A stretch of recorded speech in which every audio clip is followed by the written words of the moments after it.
Olá, turminha do quarto ano. Vamos começar nesse momento a nossa aula de ciências, certo? Na aula passada, eu deixei uma atividade proposta para vocês. Nós vamos iniciar a nossa correção por ela, ok? Vamos lá. Como os seres vivos obtêm energia para sobreviver? Por meio da alimentação. Nomeie corretamente como produtor, consumidor secundário e consumidor terciário. Então, como não vai dar para aparecer todo, a gente vai deixar assim mais ou menos no meio. A plantinha vai ser o quê? O produtor. Todo vegetal vai ser o produtor. O sapo que está consumindo a plantinha vai ser o quê? O consumidor primário. Deixa eu ver lá no caso o que que tem. Consumidor primário, secundário e terciário. Consumidor primário, vou abreviar para caber. A serpente que está se alimentando do sapo, que se alimentou da plantinha, vai ser consumidor secundário.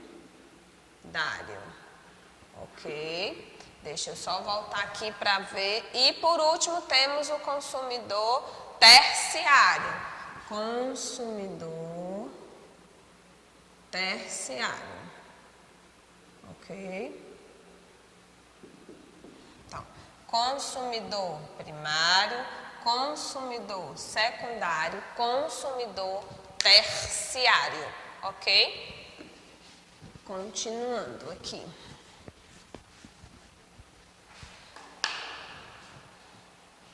Qual outro animal poderia ser um consumidor primário nessa situação? Eu citei o gafanhoto, porque o gafanhoto poderia se alimentar do vegetal, mas você pode ter citado outro.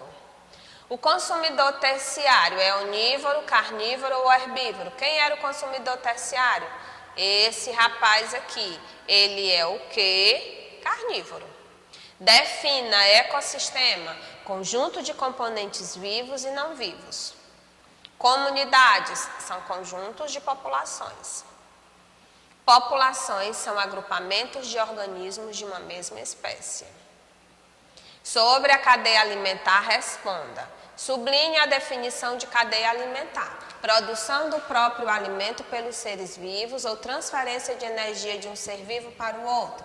Você deve ter sublinhado isso aqui, ok? Em uma cadeia alimentar, os produtores são vegetais, animais carnívoros, animais herbívoros ou onívoros. Sempre vegetais.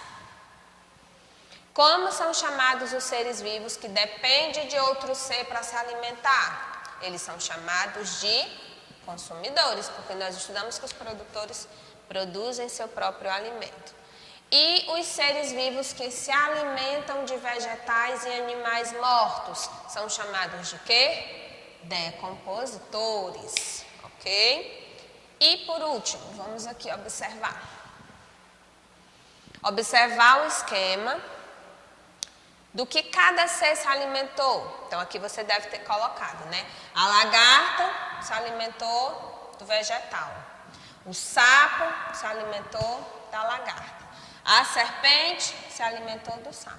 E o gavião se alimentou da serpente. Não há necessidade de escrever porque vocês estão observando, né? Qual o significado da palavra ecologia? Estudo da casa, ou seja, dos ambientes da terra.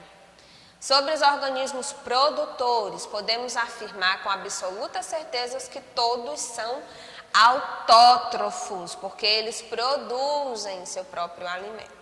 Observe a cadeia alimentar. Temos planta, gafanhoto, pássaro e serpente.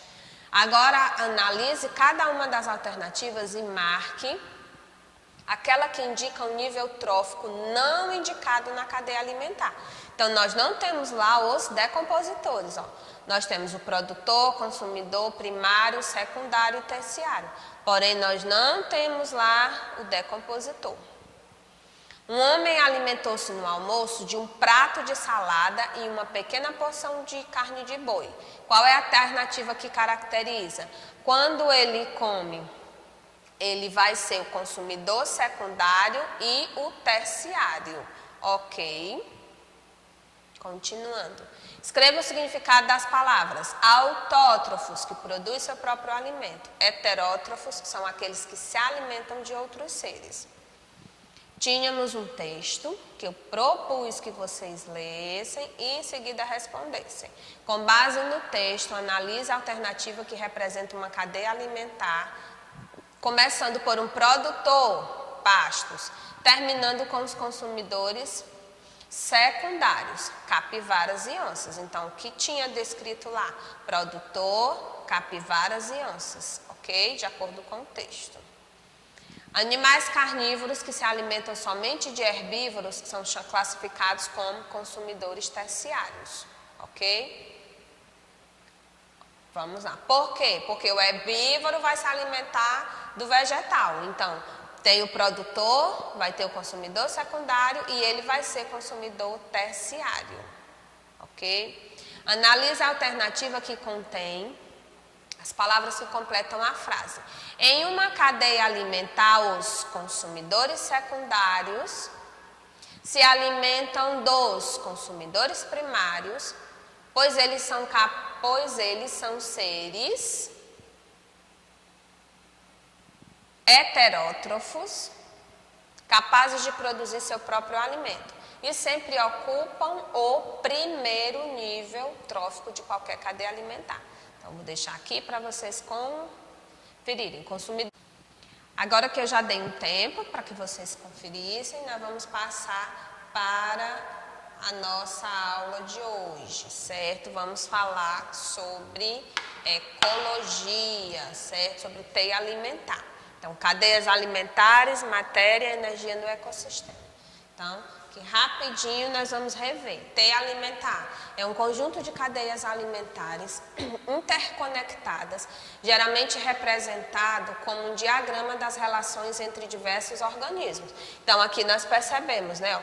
Ela se alimenta do peixe, que se alimenta. Então, aqui a gente está vendo, né, uma teia. Nas teias aparecem os organismos onívoros. Aqui nós temos um exemplo de uma teia alimentar, né? Essa seta vermelha representa uma, essas setas azuis representam outras. O que eu quero chamar a atenção? Todas vão findar nos decompositores, ok? Então aqui você percebe a questão das teias alimentares, né? Que vão se formando por diversas cadeias alimentares que vão se interligando para formar essa teia alimentar. Os seres vivos necessitam de matéria e energia para sobreviver, que são obtidas por meio da alimentação. Nesse capítulo, né, aqui do livro de vocês tiveram a oportunidade de conhecer essas relações. Nós temos aqui uma outra teia alimentar, né? Temos os produtores, os consumidores terciários, então nós temos uma teia representada de amarelo e outra teia representada de azul. Então, quando você olha assim, fica meio complicado, só que se você estudar elemento por elemento, você vai ver que não é tão complicado. Cadeias e teias alimentares, então o fluxo de energia nas cadeias alimentares. Então, o produtor sempre vai ter um nível de energia maior. O consumidor primário, ele vai absorver energia menor do que o produtor. E assim ela vai subindo. Então, quando chega no último nível, vai ser bem menor a quantidade de energia captada, absorvida e destinada a esse último nível, né? O que tinha no livro de vocês eu trouxe para que vocês pudessem rever. Que as setas das teias alimentares, elas são lineares. O que significa isso? Dessa forma. Vamos lá. Nas cadeias alimentares, a energia e a matéria são representadas por setas, que sinalizam que o fluxo de sangue de um organismo ao outro. Nesse caso, os sentidos das setas são lineares. A maneira linear como representamos uma cadeia alimentar serve para facilitar a visualização da relação alimentar entre alguns poucos animais. Nas representações de cadeias alimentares, geralmente indicamos cada uma delas apenas como ser vivo. Aqui nós falamos em cadeia. Quando a gente fala em teia e aí junta uma com a outra, é que vai ficando um pouco mais complexo. Para finalizar, nós temos a imagem do livro de vocês, né?